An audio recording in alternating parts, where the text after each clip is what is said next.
Film ini diawali dengan diperlihatkannya planet bumi miliaran tahun lalu. Diceritakan di sini, planet bumi masih belum mempunyai kehidupan satupun. Terlihat air dan pegunungan yang begitu jernih dan indah, belum terjamah sedikit pun. Lalu muncullah pesawat luar angkasa yang begitu besar dan sepertinya meninggalkan satu anggotanya untuk tinggal di planet bumi. Ia berdiri di pinggir air terjun dan terlihat meminum cairan aneh berwarna hitam. Lalu yang terjadi adalah seluruh sel-sel tubuhnya hancur dan memecah belah. Lalu ia mati dan terjun ke dalam air dan hancur berkeping-keping. Lalu sisa-sisa selnya kembali menjadi sel-sel baru. Yang diduga kuat ini adalah awal mula terciptanya kehidupan, dan film Prometheus pun dimulai.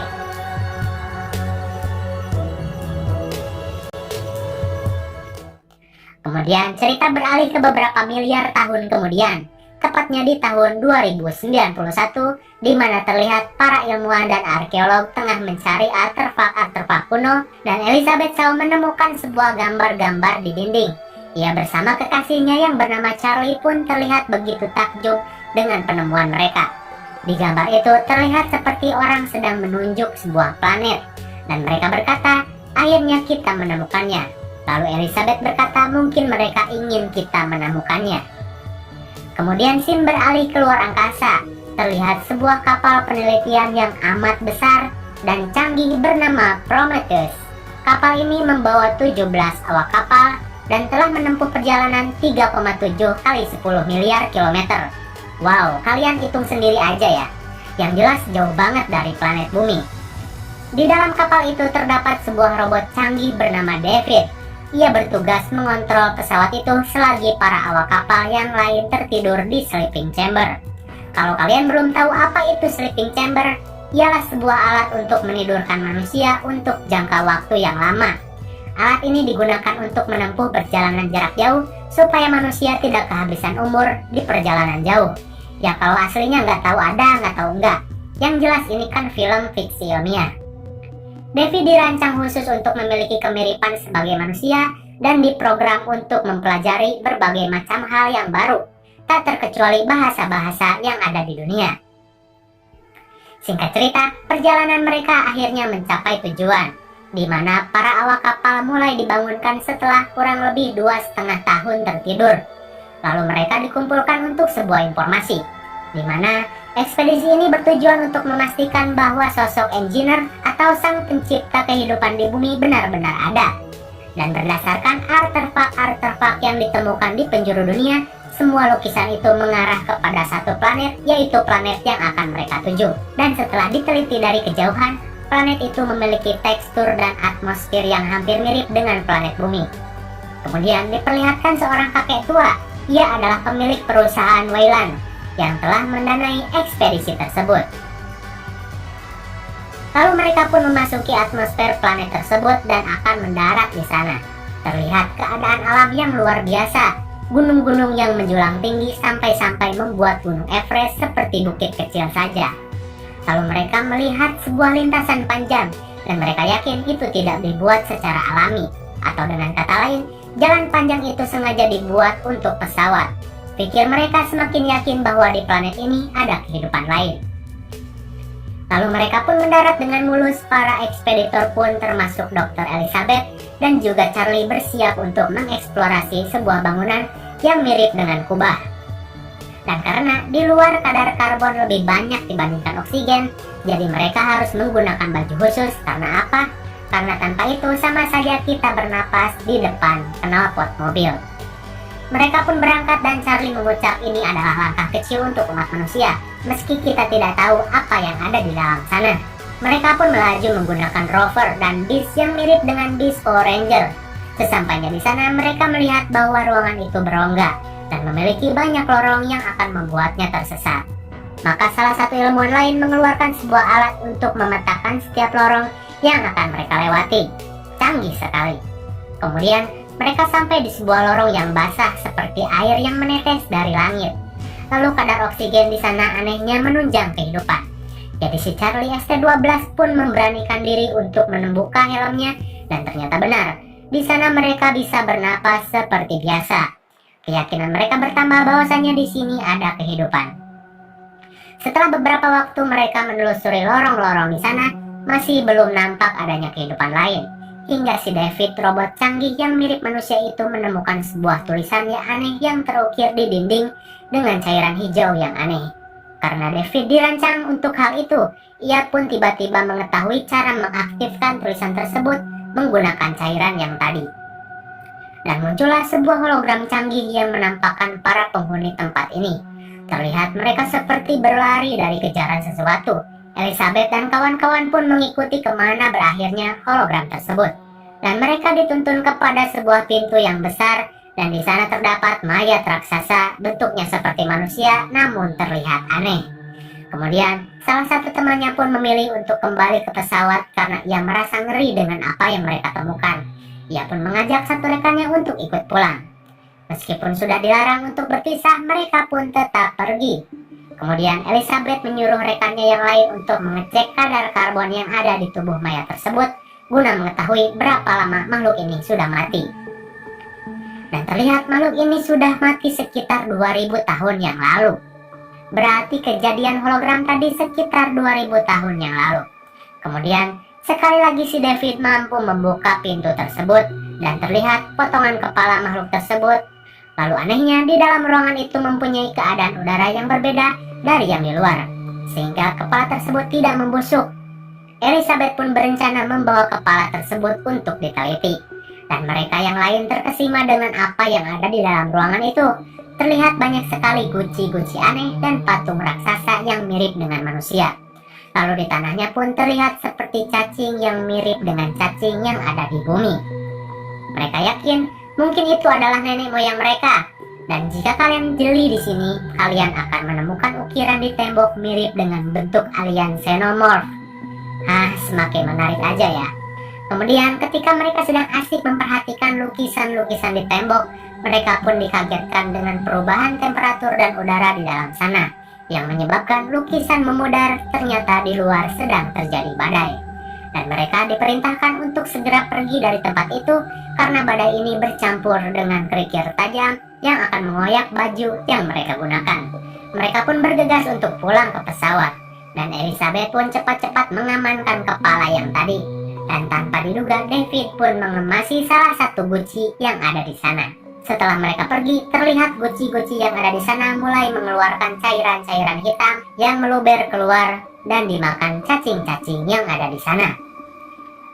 Ketika mereka sudah sampai di luar, mereka bergegas pergi. Terlihat badai begitu mengerikan, yang di dalamnya banyak sekali kerikil-kerikil tajam.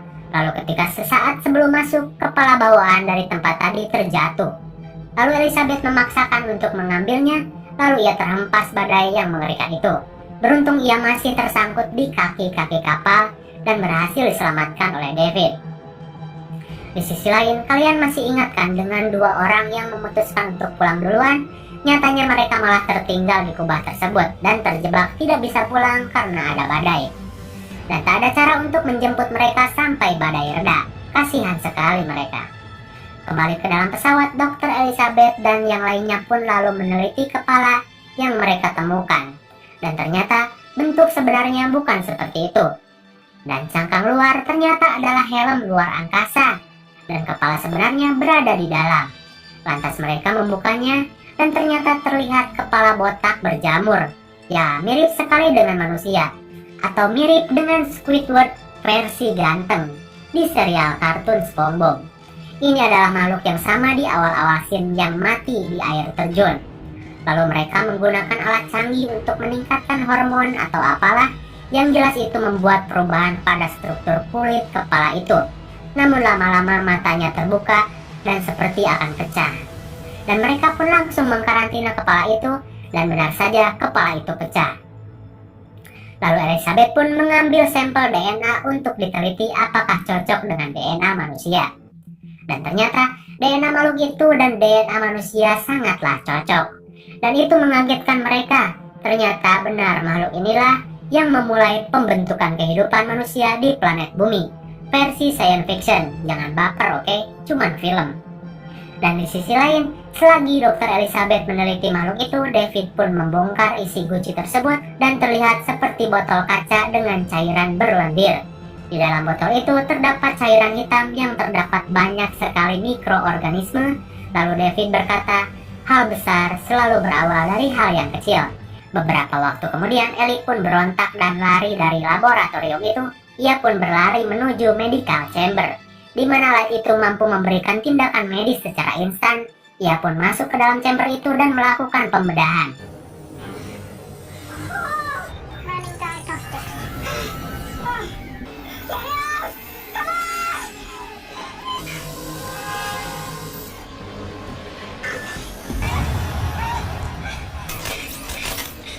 Ia pun panik dan membunuh makhluk tersebut. Dengan kesakitannya, ia pun terus berjuang untuk survive. Sialan si David, manusia dibikin alat percobaan coba. Singkat cerita, Ellie pun menemukan kenyataan lainnya. Kalian masih ingat kan si kakek yang berada di hologram dulu, yang dikabarkan telah mati? Ternyata ia masih hidup. Dan ternyata maksud dan tujuan ekspedisi ini adalah untuk menemukan The Engineer, yang masih hidup dan berkomunikasi dengannya, dan meminta untuk dirinya kembali dimudahkan kembali, karena si kakek Wayland hanya mempunyai waktu beberapa hari saja sebelum ia mati. Ya istilahnya si kakek gak mau mati dan pengen si engineer membuatnya panjang umur. Ellie yang mengetahui keadaan itu semakin tidak percaya dengan tujuan sebenarnya. Ia pun menyarankan untuk kita semua pulang karena di sini hanya ada mara bahaya. Namun saran itu ditolak mentah-mentah. Lalu para peneliti bersama si kakek Wayland pun pergi ke kubah itu lagi.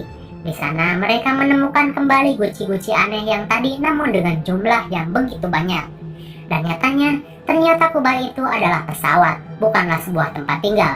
Dan diduga tempat ini adalah tempat transit sementara dikarenakan ada sebuah bahaya yang diperlihatkan di hologram tadi.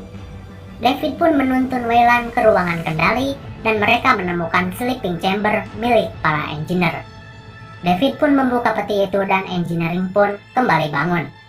David berusaha berkomunikasi dengan makhluk itu dan yang terjadi adalah kepala David malah dicopot dan dipukulkan ke arah Wayland. Wayland pun yang ingin hidup abadi pun mati di tempat itu. Dan seluruh kru dibantai makhluk tersebut. Tersisa Dr. Elizabeth yang berlari dari makhluk tersebut. Namun terlihat makhluk itu kembali menghidupkan pesawat dan akan lepas landas. Dan Dr. Elizabeth menyadari tujuan dari engineer itu yang sebenarnya. Tujuan engineer itu adalah untuk menghancurkan kehidupan di bumi yang telah mereka ciptakan miliaran tahun lalu. Dan inilah sebabnya di kapal itu memiliki banyak guci yang berisi cairan hitam organik. Dan jika cairan itu sampai ditebar di bumi, seluruh kehidupan manusia akan musnah dan bermutasi menjadi monster-monster yang mengerikan. Untuk lebih jelasnya, ntar gua jelasin.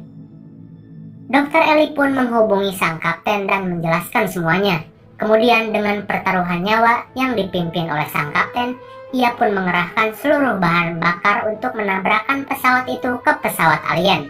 Dan untung saja berhasil sesaat sebelum pesawat alien itu lepas landas. Sungguh pengorbanan yang tinggi. Tersisa Fix yang kabur menggunakan kapsul penyelamat bersama Elizabeth.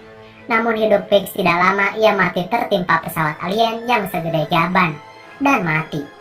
Tersisa Elizabeth seorang diri. Ia pun masuk ke pesawat penyelamat dan memulihkan oksigennya.